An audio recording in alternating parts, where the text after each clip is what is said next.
ಅತಿಥಿಗಳ ಮುಂದೆ ನಿಷ್ಠುರ ಪ್ರಶ್ನೆಗಳಿಟ್ಟು ನೇರ ಉತ್ತರ ಪಡೆಯುವ ಕಾರ್ಯಕ್ರಮ ಟಾರ್ಗೆಟ್.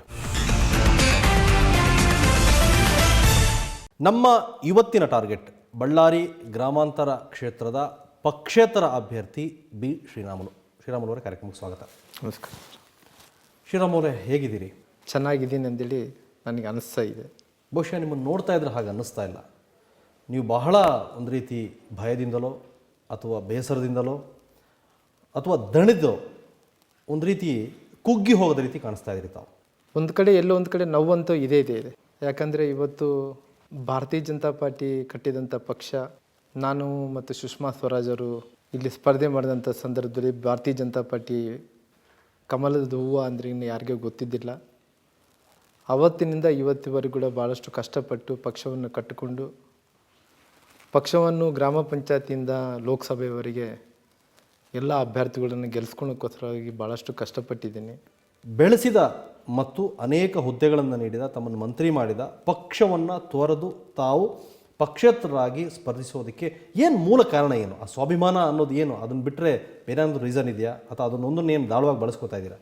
ಸರ್ಕಾರ ಜನರ ತೀರ್ಮಾನ ತೊಗೊಂಡಂಥ ಈ ತೀರ್ಮಾನಕ್ಕೆ 110 ಸ್ಥಾನಗಳು ಕೊಟ್ಟಿದ್ದಾರೆ. ಪಕ್ಷೇತರ ಶಾಸಕರನ್ನು ಕರ್ಕೊಂಬರ್ಬೇಕು ಅಂದೇಳಿ ನಾವು ಹೋಗಿ ಅವ್ರನ್ನ ಮನವೊಲಿಸಿ ಭಾರತೀಯ ಜನತಾ ಪಾರ್ಟಿಯಲ್ಲಿ ಬರುವಂಥ ವ್ಯವಸ್ಥೆ ಮಾಡಿಕೊಂಡು ಪುನಃ ದಕ್ಷಿಣ ಭಾರತದಲ್ಲಿ ಪ್ರಥಮ ಬಾರಿಗೆ ಸರ್ಕಾರ ಬರಲಿಕ್ಕೋಸ್ಕರ ನಾನು ಜನಾರ್ದನ್ ರೆಡ್ಡಿಯವರು ಭಾಳಷ್ಟು ಶ್ರಮಪಟ್ಟಿದ್ದೀವಿ. ರೈಟ್, ಶ್ರಮಪಟ್ಟರೆ ರಾಜ್ಯದಲ್ಲಿ BJP ಸರ್ಕಾರ ಬಂತು. ಆನಂತರ ಯಾಕೆ ಕಿತ್ತಾಡಿದ್ರಿ? ತಾವು BJP ಪಕ್ಷದಿಂದ ನಿಂತು ಗೆಲ್ತಿದ್ರಿ, ಹೌದಾನೆ? ಪಕ್ಷ ನಿಮಗೆ ಆಶ್ರಯ ಕೊಡ್ತು. ಬೇರೆ ಯಾರು ಕೊಡದೇ ಇದ್ದಾಗ, ಬೇರೆ ಎಲ್ಲ ಪಕ್ಷಗಳು ನಿಮ್ಮನ್ನು ದೂರ ಇಟ್ಟಾಗ BJP ನಿಮಗೆ ಆಶ್ರಯ ಕೊಡ್ತು. ಬಳ್ಳಾರಿ ಜಿಲ್ಲೆಯಲ್ಲಿ BJPಗೆ ಬೇಸೇ ಇರಲಿಲ್ಲ, ತಾವು ಬೇಸನ್ನು ಮಾಡಿದ್ರಿ. ಎಲ್ಲವನ್ನೂ ಮಾಡಿ ತಾವು ಪಕ್ಷದ ಜೊತೆ ಯಾಕೆ ಕಿತ್ತಾಡ್ಕೊಂಡ್ರಿ?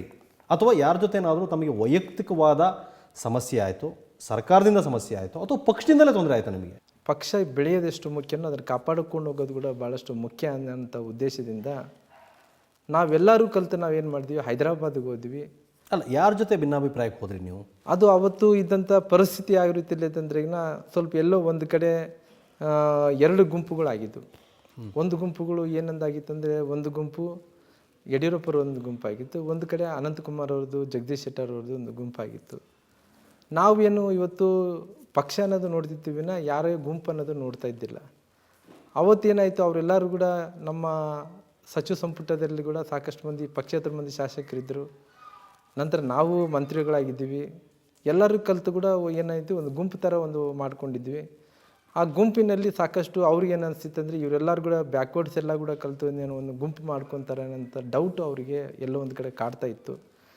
ನಂತರ ಒಂದು ಕಡೆ ಏನಾಗ್ತಿತ್ತು ಅಂದರೆ, ಅವರು ಜಗದೀಶ್ ಶೆಟ್ಟರ್ ಅವರಿಗೆ ಎಲ್ಲೋ ಒಂದು ಕಡೆ ಅವರು ಏನೋ ಮುಖ್ಯಮಂತ್ರಿ ಆಗಬೇಕಂದೇಳಿ, ನಂತರ ಈ ಅನಂತಕುಮಾರ್ ಅವರು ಎಲ್ಲೋ ಒಂದು ಕಡೆ ಅವರು ಏನೋ ಮಧ್ಯದಲ್ಲಿ ಸೇರಿಕೊಂಡು ನಾನೇನೋ ಮುಖ್ಯಮಂತ್ರಿ ಆಗಬೇಕಂದೇಳಿ, ನಂತರ ಒಂದು ಕಡೆ ಇಲ್ಲಿ ಈಶ್ವರಪ್ಪ ಅವರು ಎಲ್ಲೋ ಒಂದು ಕಡೆ ನನಗೆ ಅವಕಾಶ ಸಿಕ್ಕಿದ್ರೆ ನಾನು ಮುಖ್ಯಮಂತ್ರಿ ಆಗ್ಬೋದಾನೆ ಅಂದೇಳಿ, ಅಲ್ಲಿ ಸಾಕಷ್ಟು ಅವ್ರವ್ರ ಬಗ್ಗೆನೇ ಸಾಕಷ್ಟು ಭಿನ್ನಾಭಿಪ್ರಾಯಗಳು ಇದ್ದು. ಸರಿ, ಹಾಗಾದರೆ ಅನಂತಕುಮಾರ್, ಈಶ್ವರಪ್ಪ, ಯಡಿಯೂರಪ್ಪ ಅವರಿಂದ ಪಕ್ಷಕ್ಕೆ ಮತ್ತು ಸರ್ಕಾರಕ್ಕೆ ತೊಂದರೆ ಆಗಿದ್ದು.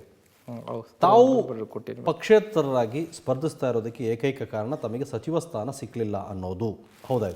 ನೋಡ್ರಿ, ನಾನು ಒಂದು ಕಡೆ ಇವರು ಮಾತಾಡೋರು ಭಾಳಷ್ಟು ಜನರು ಏನು ಬೇಕಾದರೂ ಕೂಡ ಮಾತಾಡಬಹುದು. ಯಾಕಂದರೆ ಕಾಂಗ್ರೆಸ್ ನಾಯಕರು ಎಲ್ಲರೂ ಕೂಡ ಸದನದಲ್ಲಿ ಏನೋ ಜಗಳ ಆಗಿದೆ, ನಮ್ಮ ಬಳ್ಳಾರಿ ಜಿಲ್ಲೆಯ ಶಾಸಕರೆಲ್ಲರೂ ಕೂಡ ಬಳ್ಳಾರಿಗೆ ಬಂದರೆ ನೋಡ್ತೀವಿ ಅಂತ ಹೇಳಿದ್ದಾರೆ ಅಂದೇಳಿ ಅವರು ಸುಮಾರಾಗಿ 300 ಕಿಲೋಮೀಟ್ರ್ ಪಾದಯಾತ್ರೆ ಮಾಡ್ಕೊಂಡು ಬಂದರು. ಎದಕ್ಕೋಸ್ಕರ ಪಾದಯಾತ್ರೆಗಳು ಬರ್ತಾ ಇದ್ದಾರೆ ಅಂದರೆ, ರಾಜಕೀಯ ಷಡ್ಯಂತ್ರ. ಜನಾರ್ದನ್ ರೆಡ್ಡಿಯವರು ಶ್ರೀರಾಮುಲವ್ರ ಹತ್ರ ಹಣ ಇದೆ, ಹಣದ ಜೊತೆಯಲ್ಲಿ ಇವತ್ತು ಏನೋ ಅಧಿಕಾರ ಬಂದಿದೆ, ಇನ್ನೂ ಭಾಳಷ್ಟು ಏನು ಭಾರತೀಯ ಜನತಾ ಪಾರ್ಟಿಯನ್ನು ಬಲಿಷ್ಠವಾಗಿ ಮಾಡ್ತಾರೆ ಅನ್ನೋಂಥ ಉದ್ದೇಶದಿಂದ ಇವತ್ತು ಅವ್ರು ಯಾವುದೋ ಒಂದು ರಾಜಕೀಯ ಷಡ್ಯಂತ್ರ ಇಟ್ಕೊಂಡು ಬರ್ತಾ ಇದ್ದಾರೆ. ನಾವು ಕೂಡ ಯಾವ ರೀತಿಯಲ್ಲಿ ಕೂಡ ಅಕ್ರಮ ಗಣಿಗಾರಿಕೆಯಲ್ಲಿ ಪಾಲ್ದಾರಲ್ಲ. ಅವ್ರ ಹತ್ರ ಒಂದು ಕೂಡ ದಾಖಲಾತಿ ಇಲ್ಲ. ಆ ದಾಖಲಾತಿಯಲ್ಲಿ ಇದ್ದಂಥ ಸಂದರ್ಭದಲ್ಲಿ ಸುಮ್ಮನೆ ಬರೋದು ಸರಿಯಲ್ಲ. ಬೇಕಾದರೆ ದಾಖಲಾತಿ ಇಟ್ಕೊಂಬರ್ರಿ, ನಾವು ಆ ಕುರ್ಜಿಯಲ್ಲಿ ಒಂದು ಕ್ಷಣ ಕೂಡ ನಾವು ಕೂಡಲ್ಲ ಅಂತೇಳಿ ಮಾತು ಕೊಟ್ಟಿದ್ವಿ. ಆ ಮಾತಿನ ಪ್ರಕಾರ ಆಮೇಲೆ ಏನಾಯಿತು, ಲೋಕಾಯುಕ್ತ ವರದಿಯಲ್ಲಿ ಅದಕ್ಕೆ ತಮ್ಮ ಪಕ್ಷ ಸಪೋರ್ಟ್ ಮಾಡಲಿಲ್ಲ. ಹಾಗಾದರೆ ಆ ಟೈಮಲ್ಲಿ ನಾನು ಪಕ್ಷ ಕೂಡ ಸಪೋರ್ಟ್ ಮಾಡ್ತು. ಕೆಲವೊಂದು ಮೈಸೂರಲ್ಲಿ ಕಾರ್ಯಕ್ರಮ ಆಯಿತು, ನಂತರ ದಾವಣಗೆರೆಯಲ್ಲಿ ಕಾರ್ಯಕ್ರಮ. ಅದು ತಾವು ಮಾಡಿದಿರಿ, ಅದು ತಮಗೆ ಪಕ್ಷ ಸಪೋರ್ಟ್ ಮಾಡ್ತಾ ಇಲ್ವಾಗ? ಅಲ್ಲ, ಅವತ್ತು ಎಲ್ಲರೂ ಇದ್ರಲ್ಲ ನಾಯಕರು, ಅವತ್ತು LK ಅದ್ವಾನಿ ಅವರು ಬಂದಿದ್ದರು, ಈಶ್ವರ. ರೈಟ್. ಈಗ ಇನ್ನೊಂದು ಪ್ರಮುಖವಾದ ಪ್ರಶ್ನೆ, ಯಾರಿಗೂ ಇಲ್ಲದ ಸ್ವಾಭಿಮಾನ ಶ್ರೀರಾಮುಲುಗೆ ಯಾಕೆ ಅಂತ? ಯಾರಿಗೇನೋ ಒಳ್ಳೇದಾಗುತ್ತೆ ಅಂದ್ರೆ ಅದಕ್ಕೋಸ್ಕರ ತ್ಯಾಗ ಮಾಡೋಂಥ. ಸರಿ, ಅಂಥ ಸ್ವಾಭಿಮಾನಿಯಾದ ಶ್ರೀರಾಮುಲು ಅವರು ತಮ್ಮ ಹೆಸರು ಲೋಕಾಯುಕ್ತ ವರದಿಯಲ್ಲಿ ಪ್ರಸ್ತಾಪ ಆಯಿತು ಅಂಥೇಳಿ ತಮ್ಮ ಸ್ವಾಭಿಮಾನಕ್ಕೆ ಧಕ್ಕೆಯಾಗಿ ನಾನು ರಾಜೀನಾಮೆ ಕೊಡ್ತಾ ಇದ್ದೀನಿ ಅಂದರೆ ಮತ್ತು ಚುನಾವಣೆ ಸ್ಪರ್ಧಿಸ್ತಾ ಇದ್ದೀನಿ ಅಂತ. ಹಾಗಾದರೆ ತಾವು ಆ ಆರೋಪದಿಂದಲೇ ಮುಕ್ತಿ ಹೊಂದಿ ಚುನಾವಣೆಗೆ ಸ್ಪರ್ಧಿಸ್ಬೋದಿತ್ತು. ಮತ್ತೆ ಯಾಕೆ ಚುನಾವಣೆ ಸ್ಪರ್ಧಿಸ್ತಾ ಇದ್ರಿ ತಾವು? 13ನೇ ತಾರೀಕಿಗೆ ಲೋಕಾಯುಕ್ತ ವರದಿ ಕ್ಯಾಬಿನೆಟಿಗೆ ಬಂತು. ಆ ಲೋಕಾಯುಕ್ತ ವರದಿ ಕ್ಯಾಬಿನೆಟಿಗೆ ಎಷ್ಟೊತ್ತಿಗೆ ಬಂತದು? 6:30ಗೆ ಕ್ಯಾಬಿನೆಟಿಗೆ ಬಂತು.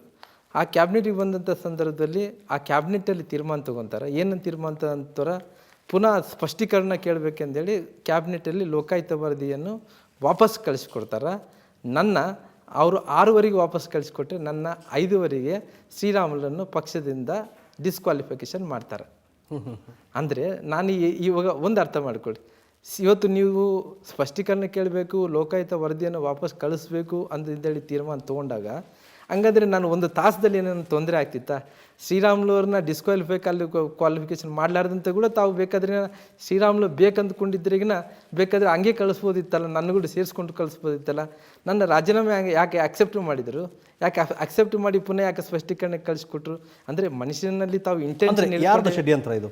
ಅಂದರೆ ಇವರು ಮನಸ್ಸಲ್ಲಿ ಏನೋ ಇದ್ರ ಹಿಂದೆ ನಮ್ಮ ನಾಯಕರು ಯಾರು? ನಮ್ಮ ನಾಯಕರು ಹೇಳಿ ಜನಕ್ಕೆ ಗೊತ್ತಾಗಲ್ಲ. ಅಲ್ಲಲ್ಲ, ನಮ್ಮ ನಾಯಕರು ನಿಮಗೆ ಯಾರಿಂದ ಅನ್ಯಾಯ ಆಗಿದೆ ನೋಡಿ, ಅನ್ನೋದನ್ನ ಜನಕ್ಕೆ ಗೊತ್ತಾಗಲ್ಲ. ನಾನು ಯಡಿಯೂರಪ್ಪರ ಮೇಲೆ ಅವತ್ತು ಯಡಿಯೂರಪ್ಪರ ಕ್ಯಾಬಿನೆಟ್ದಲ್ಲಿ ಇದ್ದಿಲ್ಲ. ನನಗೆ ಯಡಿಯೂರಪ್ಪರ ಮೇಲೆ ಅಪಾರವಾದಂಥ ಗೌರವ ಇದೆ, ಇವತ್ತು ಕೂಡ ಗೌರವ ಇದೆ. ಯಾಕಂದರೆ ಅವತ್ತು ಮುಖ್ಯಮಂತ್ರಿಗಳು ಸದಾನಂದ ಗೌಡರವರು ಇದ್ದರು, ಸಾಕಷ್ಟು ಮಂದಿ ಕ್ಯಾಬಿನೆಟ್ ಸಚಿವರು ಇದ್ದರು. ಅವತ್ತು ಸಾಕಷ್ಟು ಮಂದಿ ಜನರು ಕ್ಯಾಬಿನೆಟಲ್ಲಿದ್ದಂಥ ಸಚಿವರು ಎಲ್ಲರೂ ಕೂಡ ಏನಂತ ಹೇಳಿದರು, ಇದು ಮಾಡೋದು ಸರಿ ಕಾಣಲ್ಲ, ಇದು ಮಾಡೋದ್ರಿಂದ ಶ್ರೀರಾಮುಲು ಇವಾಗೆ ಉಚ್ಚಾಟನೆ ಮಾಡ್ತಾಯಿದ್ದೀರಿ, ಡಿಸ್ಕ್ವಾಲಿಫಿಕೇಷನ್ ಮಾಡ್ತಾಯಿದ್ದೀರಿ. ಪುನಃ ತಾವು ಇವತ್ತು ಕ್ಯಾಬಿನೆಟನ್ನು ರ್ಯಾಟಿಫಿಕೇಷನ್ಗೋಸ್ಕರ ನೀವು ಅದನ್ನು ಸರಿಪಡಿಸ್ಕೊಳೋಕ್ಕೋಸ್ಕರ ವಾಪಸ್ ಕಳಿಸ್ತಿದ್ರಿ. ಹಂಗಿದ್ರೆ ಮುಂಚೆನೇ ಅಂದ್ಕೊಂಡಿದ್ರೆ ಆಗೋಗ್ತಿತ್ತಲ್ಲ, ಇದರ ಯಾಕೆ ಹಿಂಗೆ ಮಾಡಿದ್ರಿ ನೀವು, ಇದು ತಪ್ಪಲ್ಲ ಅಂದೇಳಿ ಭಾಳಷ್ಟು ಮಂದಿ ಕ್ಯಾಬಿನೆಟಲ್ಲಿ ದೊಡ್ಡ ಗೊಂದಲನೇ ಆಯಿತು. ಆದರೂ ಕೂಡ ಏನು ಮಾಡಬೇಕು? ನಮ್ಮನ್ನು ಎಲ್ಲೋ ಒಂದು ಕಡೆ ನೋಡ್ರಿ, ನಾವು ಪಕ್ಷಕ್ಕೆ ಪ್ರಾಮಾಣಿಕವಾದಂಥ ಕಾರ್ಯಕರ್ತರು. ಯಾರು ಅಲ್ಲಿ ಯಾರು ನಿಮ್ಮ ಇವಾಗ ಭಾಳಷ್ಟು ನಾಯಕರು ಇವಾಗ ಅವ್ರ ಹೆಸರು ಹೇಳೋದ್ರಿಂದ ಕ್ಯಾಬಿನೆಟಲ್ಲಿರೋ ನಾನೇನು ಹೇಳ್ತೀನಿ, ಕ್ಯಾಬಿನೆಟಲ್ಲಿ ಇರೋಂಥವ್ರು ಮಂತ್ರಿಗಳಾಗಿರ್ಬೋದು, ಕ್ಯಾಬಿನೆಟಲ್ಲಿ ಇಲ್ಲದಂಥ ಕೆಲವೊಂದು ಹಿರಿಯ ನಾಯಕರು ಆಗಿರ್ಬೋದು. ನಾನೇನು ಹೇಳ್ತೀನಿ ಅಂದರೆ ನಾನು ಯಾರ ಹೆಸರು ಹೇಳೋದ್ರಿಂದ ಉಪಯೋಗ ಇಲ್ಲ. ಅನೇಕ ಜನ ಈ ರೀತಿ ಆರೋಪ ಹೊತ್ತು ಭೂ ಹಗರಣಗಳಲ್ಲಿ ಇನ್ನಿತರ ಪ್ರಕರಣಗಳಲ್ಲಿ ತಮ್ಮ ಹೆಸರು ಬಂದರೂ ಕೂಡ ಯಾರಿಗೂ ಇಲ್ಲದ ಸ್ವಾಭಿಮಾನ, ಶ್ರೀರಾಮುಲು ಅವರು ನಾನು ಸ್ವಾಭಿಮಾನಿ ಅಂದ್ಕೊಂಡು ರಾಜೀನಾಮೆ ಕೊಟ್ಟು ಚುನಾವಣೆ ನಿಂತಿದ್ರಿ. ಈಗ ರಾಜೀನಾಮೆ ಕೊಡ್ದಲೇ ಇದಾರಲ್ಲ ಇನ್ನೂ ಕೂಡ ಪಕ್ಷದಲ್ಲಿ ಮತ್ತು ಸರ್ಕಾರದಲ್ಲಿ, ಅವ್ರೇನಂತೀರಿ ನೀವು?